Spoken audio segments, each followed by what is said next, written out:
crispy, juicy, fried chicken.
The next day.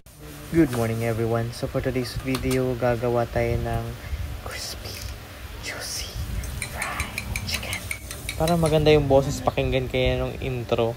Ang pangit na ngayon, parang papunta na ako sa horror. So anyway, ang ginamit kong harina dito or yung breading niya is naglagay ako ng 2 tablespoon ng cornstarch, and then sa harina naman that's 4 tablespoon or 5, and then nag-add lang din ako ng crispy fry, that's 1.5 tablespoon, and then nag-add ako ng pepper, and then paprika, ano naman yan, optional naman yung paprika niya. Okay, so and then isang egg lang yung ginamit ko. So haluin lang yan.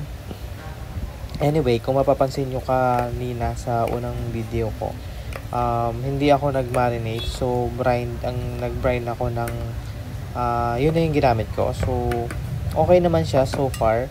Mas juicy yung chicken sa totoo lang. Mas do yung lasa niya is unlike the marinate. Pag marinated kasi yung chicken, parang mas iba yung lasa, pero yung juicy kasi medyo hindi ganun ka-juicy. Pag naka-brine kasi siya, mas juicy yung chicken niya. So, yung cooking time naman niya, 15 minutes yung ginagawa ko since drumstick nga siya.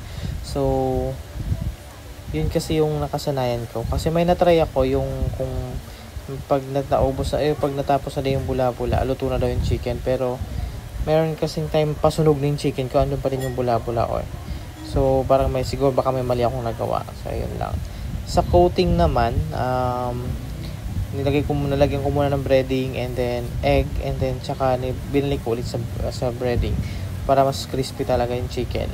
And then so far crispy naman yung chicken, and then juicy yung laman niya. So ito yung secret guys, pag gumawa ka ng fried chicken, brine lang pala ang dapat para mas juicy yung chicken pag naluto na. Iba yung juicy talaga pag naka-brine yung chicken. So ayan na, naka-timer na yun sa 15 minutes, and then yan, biling-biling na lang. So, pwede nyo itong gawin pag pambaon ng mga anak nyo, or kung gusto nyo pang business, pwede naman din. Kasi ito yung ginagawa or binibenta namin sa karinderya. So far, okay naman. And then, goods naman yung lasa niya. Walang problem naman sa lasa. And then, mas mura siya. Unlike sa pag naka-marinate. Kasi, medyo marami yung ingredients pag nag-marinate ka, kasi kailangan mo ng toyo or ng calamansi, and then ganito ganyan, so medyo marami pang ingredients na kailangan. Dito kasi is ano lang, water, cube, salt, and then pepper lang. So, sobrang dali lang. Less hassle talaga pag nag-brine ka lang. So, ayan.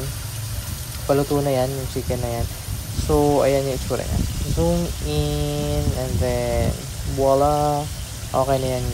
So, pwede na natin yung ilagay dun sa, papatiktikin na natin siya. So, by the way, pag nagpatiktik daw ng chicken, ha, based sa mga napanood ko, dapat may air yung sa ilalim, nakakadaan yung hangin para hindi, parang makulog siguro or what. Basta yun. So, ayan na. So, that's it. And that's all for now. It's me, Mark.